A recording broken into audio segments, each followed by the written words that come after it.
One of the things that Mr. Parker's techniques all do that you guys all know is that we take advantage of the opponent's reactions, right?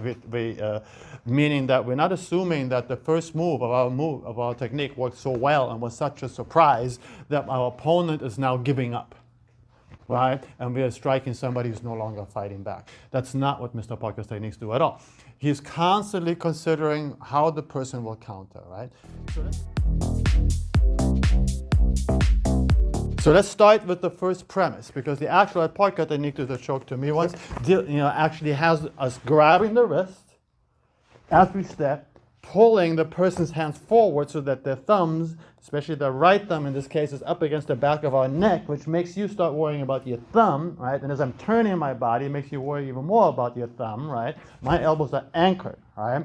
At no point am I just peeling your hands off of me, because we're going to see in a moment how, whether or not that is possible or not. So this is the actual Parker technique, going here, then stepping forward and using your desire to want to let go, right? In other words, if I'm doing this, yeah, you can still use your fingers and dig them into my throat. But I'm more concerned about the thumb, most likely. Right. So you're worried about your thumb, and even if you weren't, right? Keep on grabbing and try to choke as my neck turns like this and my whole body, right? Right? So I'm actually getting you to want to let go, right? That's what Mr. Parker's version actually does, right?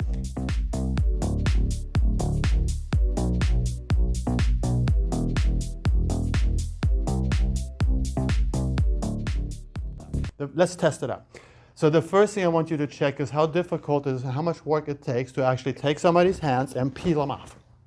Just that. Each other, but you got to do good chokes. In other words, don't give up on the choke. And your job is just to get rid of his hands. I'm trying. You're not succeeding, are you? Take his hands off of your neck. Yeah. Okay, so no success there, right? You try it.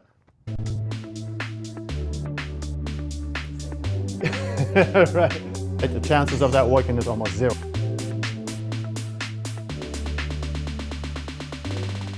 I'm not trying to belittle anybody, but it just bothers me because it's going to teach people a version that just simply is not practical, right? The idea of, if I did succeed doing that, next I have to turn your palms upward and get your elbows above my shoulders in order to then break your elbows, right? I want you to assume that you got the hands off the neck, right?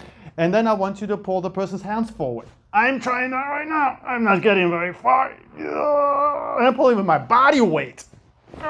And I cannot pull his hands forward. Assume that you got his hands peeled off of your neck. Yeah. Not sure how, but and then you're pulling his arms forward. You did. All right. We'll move forward a little bit more, guys. And look at how easy it is as an attacker to just anchor your elbows. I'm trying. The whole body weight? I mean, I feel like even if I push the against you, it's still I feel like with do that.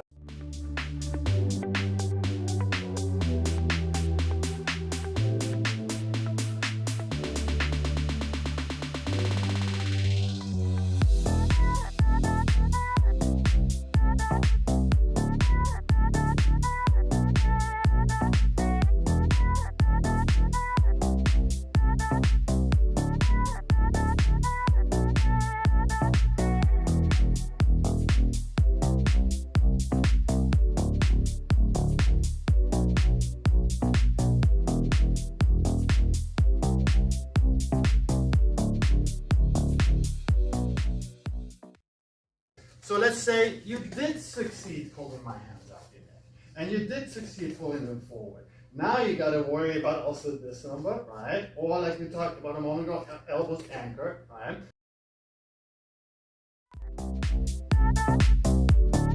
Instinctively, if I'm a wrestler and you did that, I mean, so okay, thank you. Immediately that would be my response. All right? Not like I used to use that move quite often.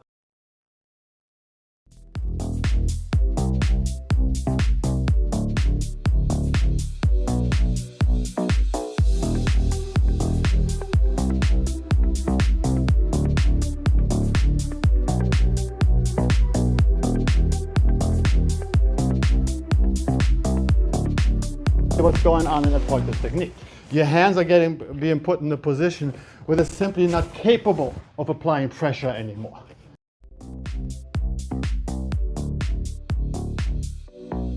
What you want to do, of course, is try to remove the person's hands when your opponent is trying to, your opponent is helping you with it, which means your opponent, you want to get your opponent to want to do this and relieve the pressure, right?